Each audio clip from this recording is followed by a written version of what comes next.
Christmas Eve had always been quiet for me, but not in a peaceful way. It was the kind of quiet that felt accidental, as if the world had simply forgotten to include my apartment in its celebration.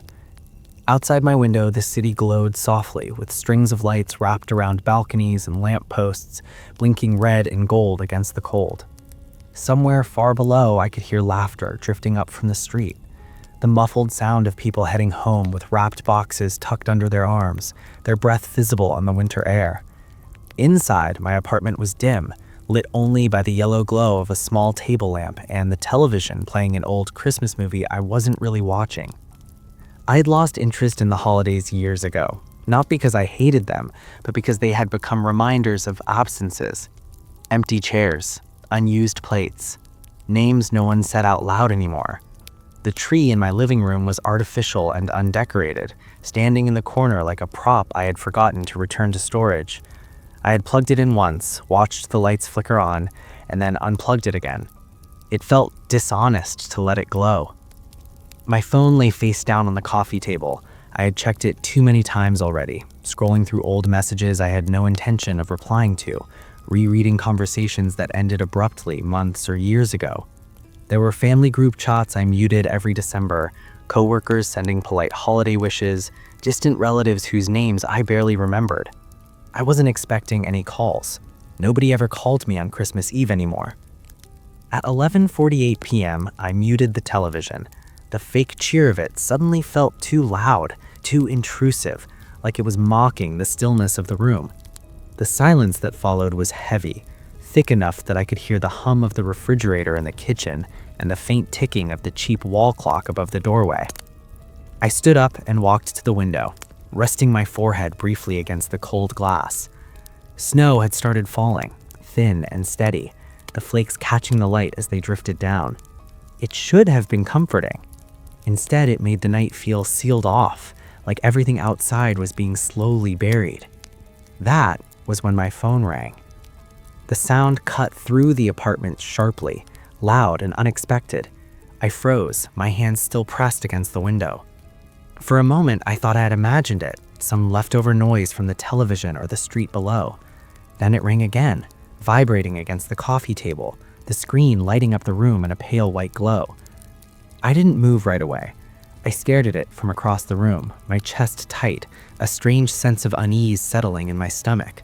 People didn't call anymore. They texted, they sent voice notes. A phone call, especially this late, especially on Christmas Eve, felt wrong in a way I couldn't quite explain. When I finally stepped closer, my heart started to pound. The caller ID showed a name I hadn't seen in almost 6 years. Martha.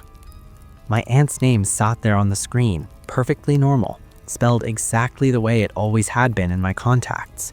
No emojis, no extra symbols, just her name. The same one I had stared at in a hospital hallway while a doctor spoke softly about heart failure and timelines and how sometimes these things happened quickly. Martha had died on December 19th, 6 years ago. I remembered the date because it had ruined Christmas for me permanently. I remembered the sterile smell of the hospital, the sound of machines beeping steadily until they didn't, the way her hand felt in mine, already cooling when I said goodbye. I remembered standing in my kitchen days later, holding my phone, staring at her contact name and wondering whether to delete it or keep it, as if erasing it would somehow make her death more real. I had kept it. I never used it, never scrolled past it without a small ache, but I kept it.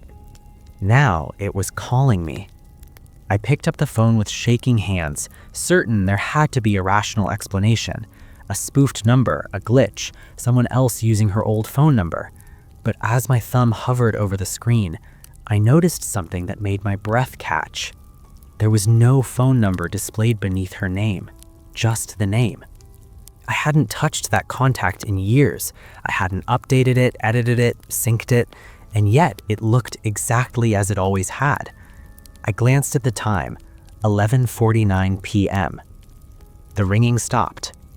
For a long moment, the apartment was silent again. My phone screen went dark. I stood there, frozen, listening to my own breathing, waiting for something else to happen. Nothing did. I told myself I'd imagined the name, that stress and exhaustion had finally caught up with me, that grief did strange things when mixed with loneliness and old memories. Then my phone vibrated. A voicemail notification appeared on the screen. One new voicemail. My stomach dropped. I hadn't let it ring long enough for voicemail to trigger, I was sure of it. I replayed the moment in my head, the ringtone echoing through the apartment, the way it had stopped almost as soon as I reached the table. There hadn't been enough time. With a deep breath, I tapped the notification.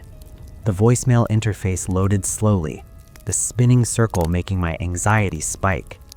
My thumb hovered over the play button.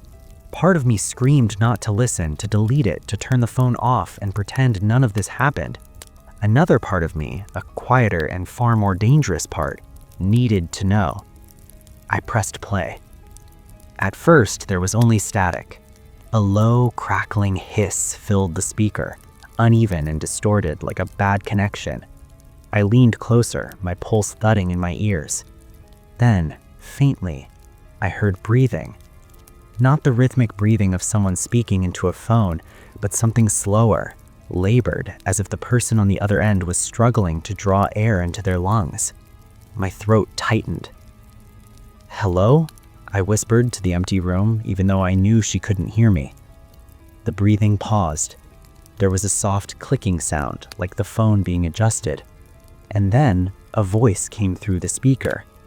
It was Martha's voice. Not a perfect, clear recording, but close enough that my knees almost gave out. It had the same slight rasp, the same careful pronunciation, the same cadence I remembered from countless phone calls growing up. It sounded tired, older, but unmistakably her. "Are you there?" the voice said. My hands trembled so badly I nearly dropped the phone. Tears welled in my eyes before I could stop them. A rush of emotion so sudden and overwhelming it left me dizzy. My mind raced, searching for explanations. Old recordings? Artificial intelligence? Some sick prank? But the words kept coming, steady and unhurried. "I know it's late," Martha said softly. "I know you don't like being called this time of night. You never did." That was true. She used to tease me about it when I was younger, apologizing every time she called after 10, even when I told her it didn't matter. I had never told anyone else that. It wasn't something you posted online or joked about. It was just something she knew. "I didn't mean to scare you," the voice continued. "I just didn't have much time." The static grew louder for a moment, then settled again. I could hear something else now, faint and distant, like a low hum or a wind blowing through an open space. "Martha?" I said aloud, my voice barely more than a breath. "This isn't funny." The voicemail didn't respond, of course. It continued as if it couldn't hear me, as if it was a message recorded with a purpose, not a conversation. "I wanted to call earlier," she said, "but it only works tonight. It always does." A chill ran through me. "Christmas Eve," Martha whispered, her voice dropping slightly. "That's when the line is clear." The voicemail ended abruptly. The screen went silent, the play button reappearing as if nothing unusual had happened at all. I stared at it, my heart hammering in my chest, my mind spinning. My apartment felt colder somehow, the air heavier. I looked around, half expecting to see someone standing in the doorway, to find some sign that this was all an elaborate, cruel joke. There was nothing, just me, the quiet hum of the refrigerator and the soft tick of the clock on the wall. At 11:52 p.m., my phone rang again. This time, I didn't hesitate. I answered. The moment I answered the call, the apartment seemed to shrink around me. The silence pressed in from all sides, heavy and expectant, as if the walls themselves were listening.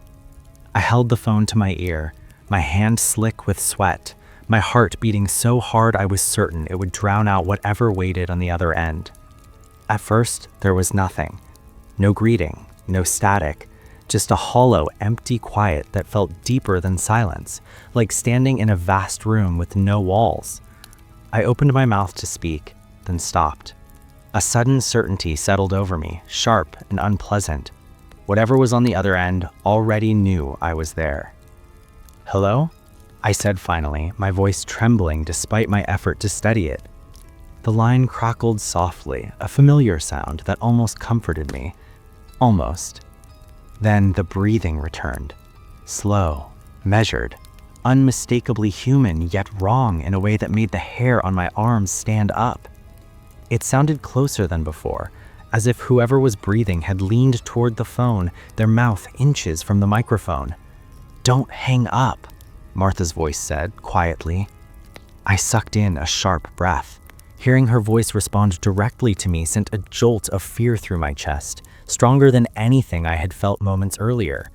The voicemail had been unsettling, but this was different. This was interactive. This was real in a way I didn't want it to be. You're not Martha," I said, forcing the words out. "This isn't possible."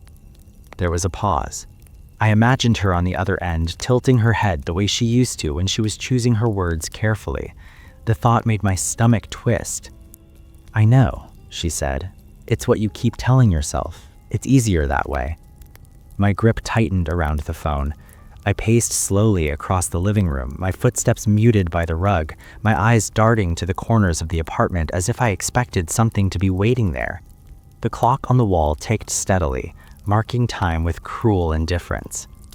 "This is some kind of prank, or a recording, or something." "You always needed a reason," Martha replied. "Remember the night the power went out and you stayed up all night trying to explain the noises instead of sleeping?" My breath caught. That memory surfaced unbidden, vivid and sharp. I had been 8 years old, lying awake in my childhood bedroom while a storm raged outside. The house had groaned and shifted in the wind, every sound amplified by the dark. Martha had stayed on the phone with me for hours, telling me stories, letting me talk until I finally fell asleep. I'd never told anyone else about that night. Not my parents, not my friends, just her. "How do you know that?" I whispered. "I was there," she said simply. I stopped pacing. My legs felt weak, like they might give out at any moment. I sank onto the edge of the couch, the phone pressed tightly to my ear.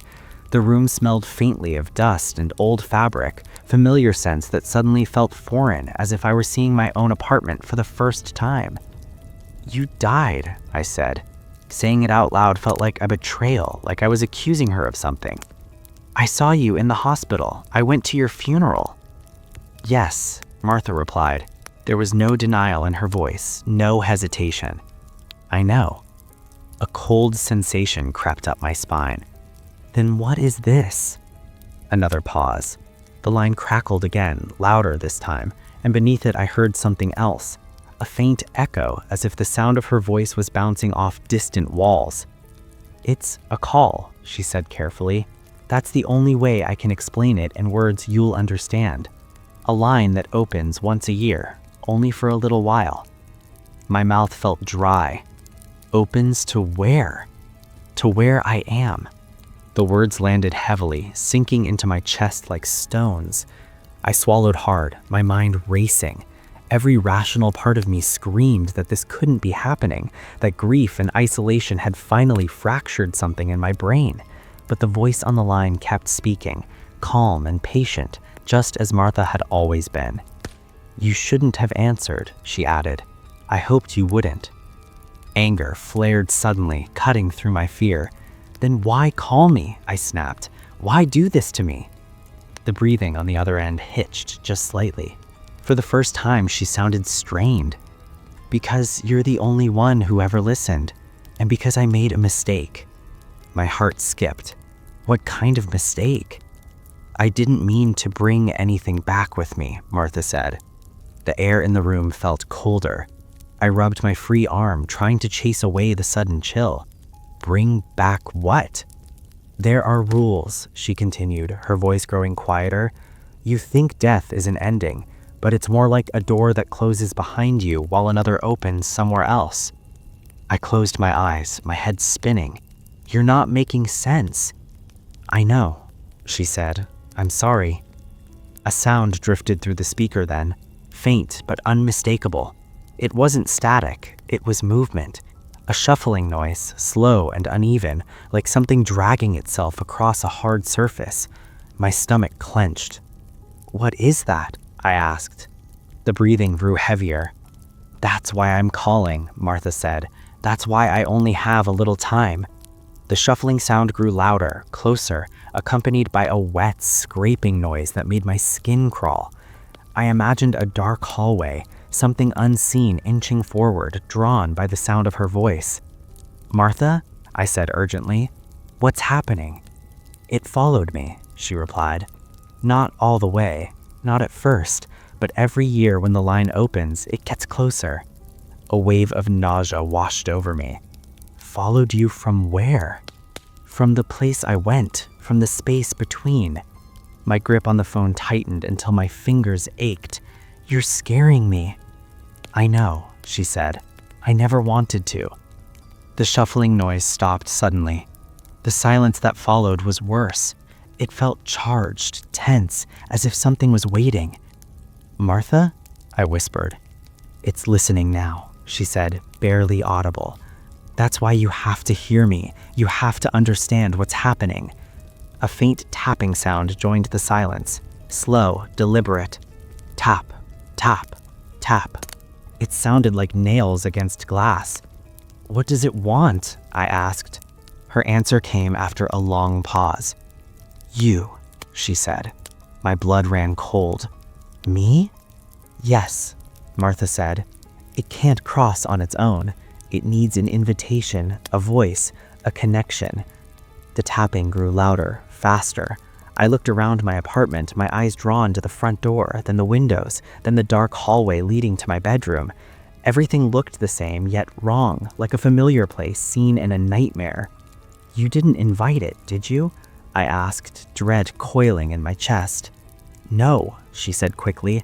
"I didn't know that was what I was doing. I just wanted to talk, just once more." Tears blurred my vision. "So why call me?" "Because it's learned my voice," Martha said, "and now it's learning yours." The tapping stopped. In the sudden silence, I heard something else, not through the phone, but in my apartment. A soft, distant sound, like someone shifting their weight just outside my front door. "Martha?" I whispered, my voice shaking. "There's something here." "I know," she said. The clock on the wall ticked loudly, 11:58 p.m. "You have to hang up," Martha said urgently, "before midnight, before it finishes crossing." "But if I hang up, I'll be gone. The line will close." My chest tightened painfully. "I don't want to lose you again." "I'm already gone," Martha replied gently. "But you're not, and I don't want it to take that from you." The sound outside my door grew clearer now, a slow, deliberate inhale, then an exhale, as if someone was standing there, listening. "Martha?" I whispered, my voice shaking. "There's something here." "I know." The clock on the wall ticked loudly, 11:59 p.m. My hand hovered over the screen, my thumb trembling above the red button. The tapping returned, this time right on the other side of my front door. Tap, tap, tap. "Martha?" I said, tears spilling down my cheeks. "I'm scared." "I know," she said, "but you're strong. You always were."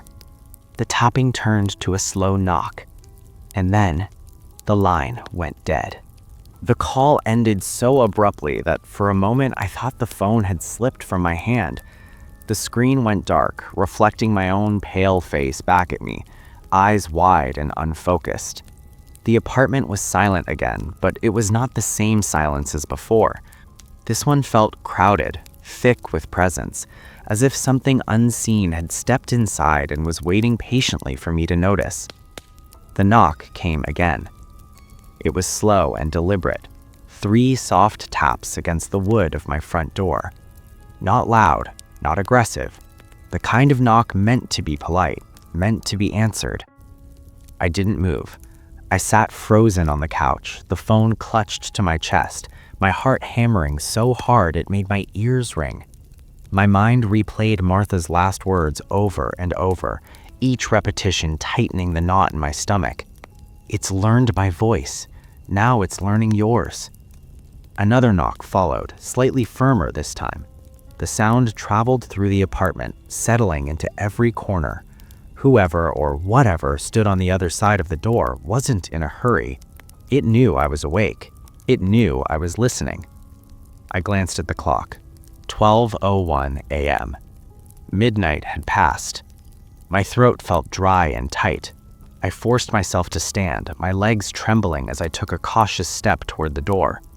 The hallway light flickered faintly, casting uneven shadows along the walls. Every sound seemed amplified, my own breathing loud and ragged in the stillness. "Martha?" I whispered, hating myself for it the moment the word left my mouth. There was no response from the phone. No ringing, no vibration, just a dark screen and the faint reflection of my shaking hands. The line was closed. Whatever connection I had shared with her was gone, sealed away the moment midnight passed. The knock came again. This time, it was followed by a voice. My voice. "Hey," it said softly from just beyond the door. "It's okay, you can open up." My blood turned to ice. The voice sounded exactly like me. Not an imitation, not a distorted echo, but a perfect replication. The same tone, the same slight hesitation I always had when I spoke quietly. Even the breath between words matched my own patterns. I backed away from the door, my heel catching on the edge of the rug. "Stop," I whispered, though I wasn't sure who I was speaking to. "Please stop." There was a pause, then a soft chuckle, low and intimate, like someone amused by a private joke. "It knew you'd be careful," the voice said. "You always are." My stomach twisted painfully. It was using my words now, my mannerisms. I realized with sickening clarity that every sound I made, every breath I took, was something it could learn from. The handle of the door rattled gently, not enough to suggest force, just enough to remind me that it was there, waiting. "You don't have to be scared," the voice continued. "I just want to talk." Tears blurred my vision. "You're not real," I said, louder this time, as if volume alone could make it true. "You can't come in." Another pause, longer now. I imagined it standing there, head tilted, listening. "I don't need to come in," it replied calmly. "Not yet." A chill crawled up my spine. "What do you want?" The answer came without hesitation. An invitation. The word echoed in my head. I thought of Martha, of her voice growing strained as she spoke of rules she hadn't understood, of lines opening and closing, of something following her through the dark, inching closer every year. "I won't let you in," I said, my voice shaking. "I won't talk to you." "You're already talking," it said gently. The realization hit me like a blow. Every word I spoke, every sound I made was a thread connecting us, a continuation of the line Martha had warned me about. Panic surged through me, sharp and overwhelming. I turned and ran down the hallway, locking myself in the bedroom. I slammed the door shut and twisted the lock, pressing my back against it as if my body alone could keep it out. My chest heaved as I struggled to catch my breath. From the other side of the apartment, I heard the front door creak softly, not opening, just shifting as if someone were leaning against it. "I like this room," it said, now closer, muffled by distance. "It reminds me of you." I clamped a hand over my mouth to stifle a sob. My eyes darted around the bedroom, searching desperately for something, anything that could help me. My window looked out onto the alley, the glass fogged slightly from the cold. Snow continued to fall outside, indifferent to the terror unfolding inside. The voice drifted closer, its tone thoughtful. "Martha used to sit in here when she visited. Do you remember that?" My knees nearly buckled. "Stop saying her name," I whispered. "I learned it from you, from the way your voice changed when you spoke to her." The floor creaked softly in the hallway. Footsteps. Slow, measured, deliberate. They stopped just outside my bedroom door. I squeezed my eyes shut, pressing my forehead against the wood, my heart racing. I could feel it now, a presence on the other side, so close it felt like it was breathing through the cracks. "You can open the door," the voice kindly said. "I won't hurt you. I just need somewhere to stay." The handle turned slightly, testing the lock. "Please," it added, using my voice again, perfectly mimicking the way I sounded when I was afraid. A sob escaped my throat before I could stop it. The moment it did, the presence on the other side of the door seemed to react, the handle twisting a fraction more. "See? You understand me already." I slid down the door until I was sitting on the floor, my hands clamped over my mouth, my entire body shaking. I thought of Martha, of her calm voice telling me to hang up, to break the connection. I thought of how she had said the thing couldn't cross on its own. It needs an invitation, a voice, a connection. The footsteps retreated slightly, then stopped. The voice spoke one last time, low and patient. "I'll wait. You always come around eventually." Then the apartment fell silent. No footsteps, no breathing, no knocking.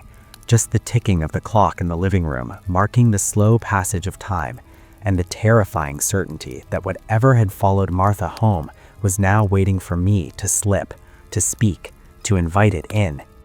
And Christmas night was far from over. I did not sleep that night.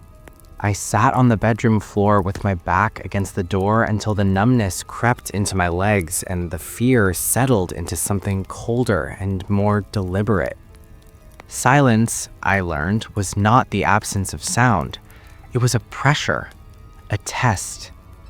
Every minute that passed without noise felt intentional, as if something on the other side of the door was listening for the smallest mistake, waiting for me to forget myself. When dawn finally arrived, it did so quietly. The light seeped through the thin gap in the curtains, pale and gray, offering no warmth or relief. I waited long after the city outside had begun to stir before I moved. Even then, every motion felt dangerous. I stood slowly, wincing as pins and needles shot through my legs, and pressed my ear to the bedroom door. There was nothing. No breathing, no movement, no presence I could sense. Still, I did not open it right away.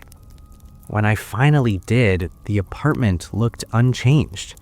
The front door was closed, the lock untouched, no footprints in the thin layer of dust on the floor, no sign that anything had been there at all.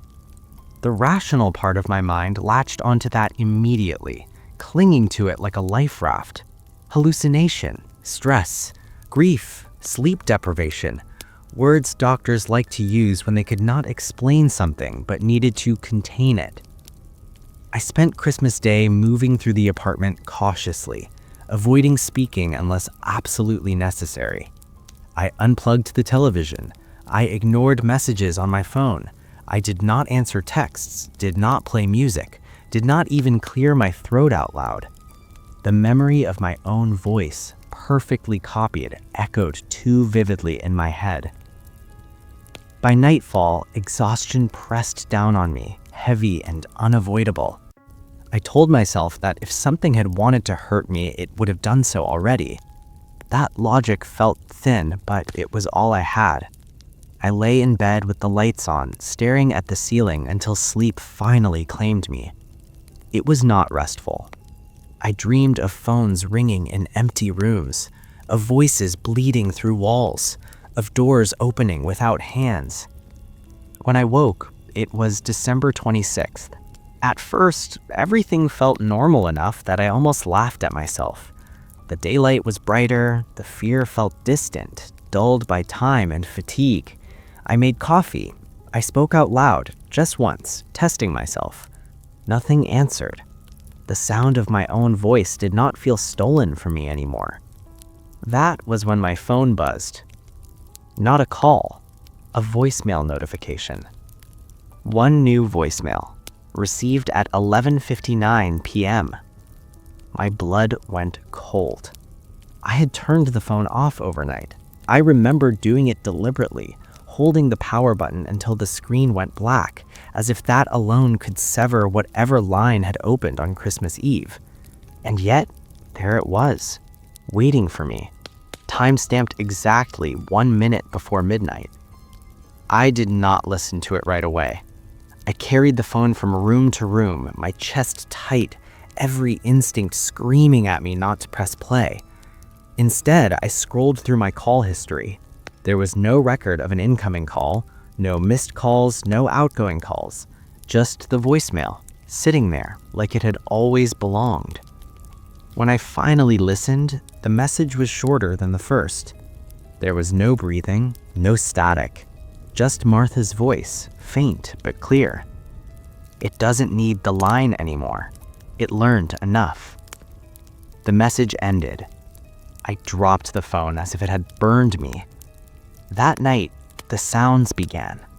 They were subtle at first, a soft shift in the hallway when I was certain I had not moved, a floorboard creaking in the living room while I sat perfectly still in the bedroom.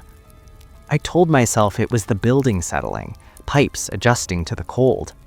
Lies felt necessary now, like oxygen. Then it started speaking again. Not directly, not to me. I would hear it murmuring softly from another room, my voice woven into the sound of the apartment itself. Fragments of sentences I recognized, things I had said on the phone years ago, things I had whispered to myself when I thought no one was listening. It never repeated anything new, only what already belonged to me. I stopped talking entirely. Days passed, then weeks. I communicated through text, through notes, through silence. I learned how loud silence could be, how it could scream without making a sound.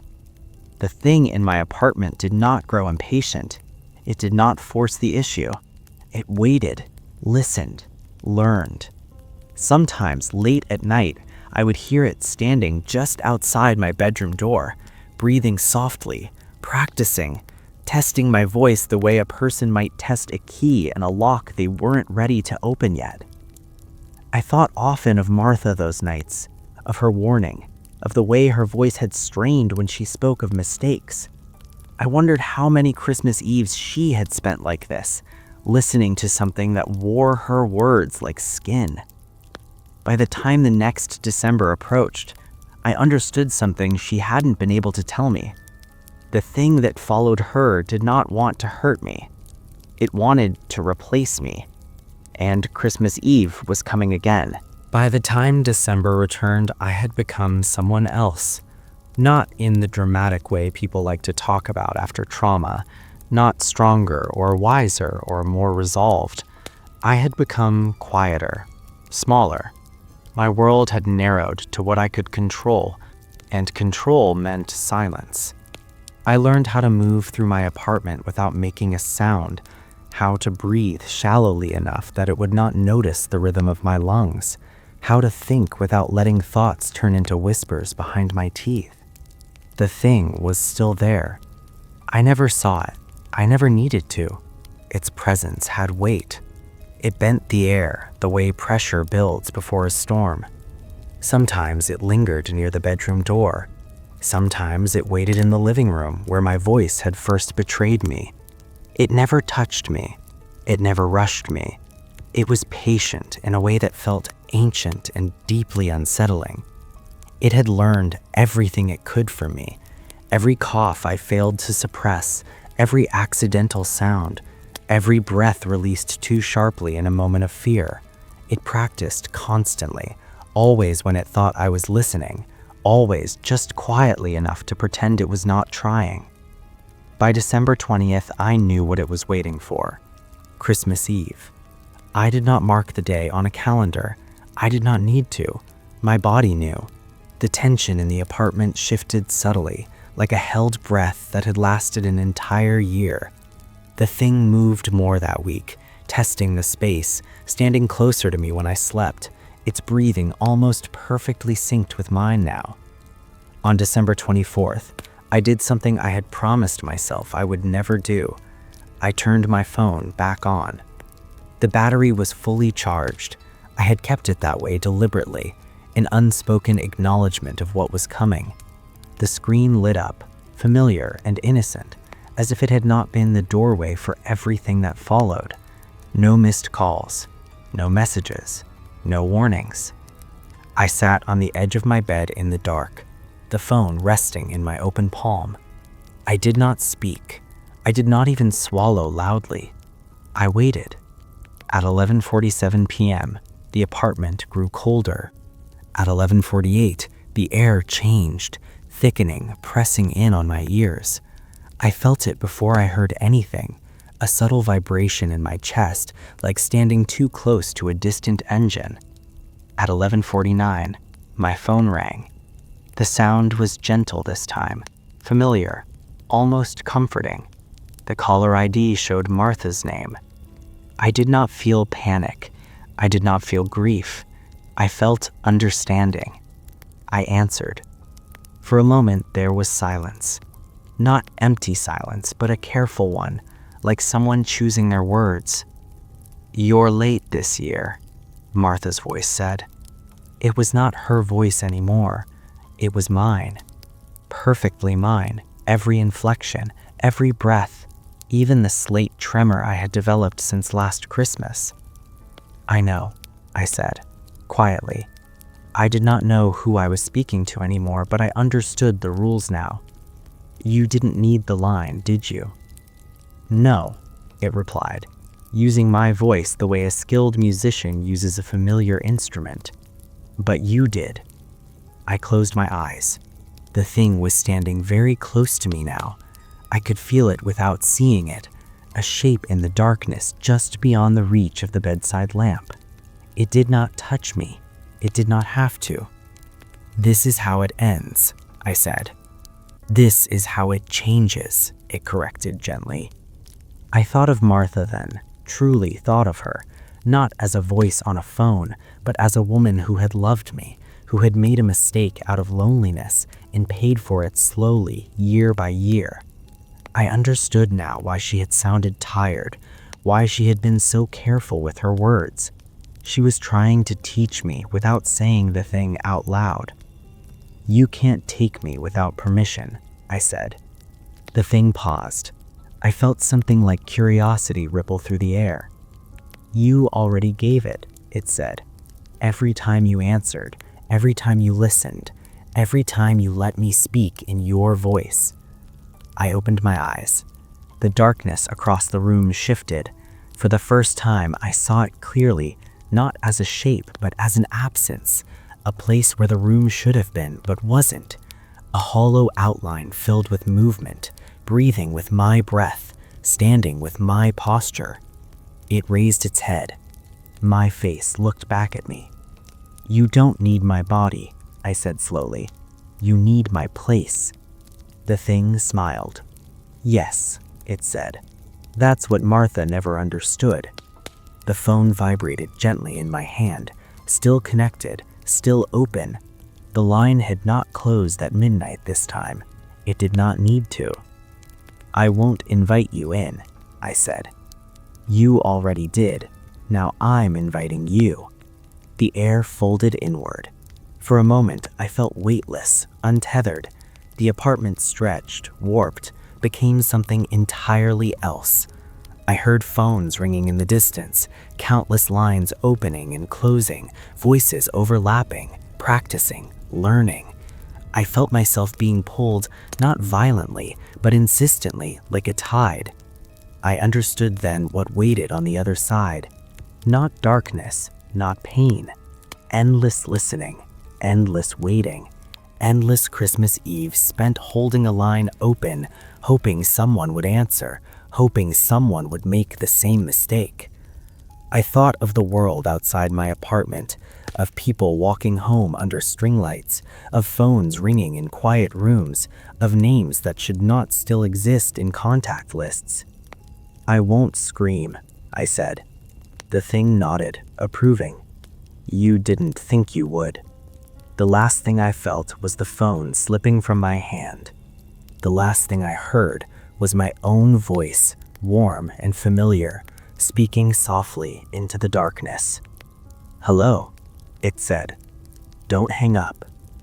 And somewhere, in some quiet apartment, a phone began to ring on Christmas Eve.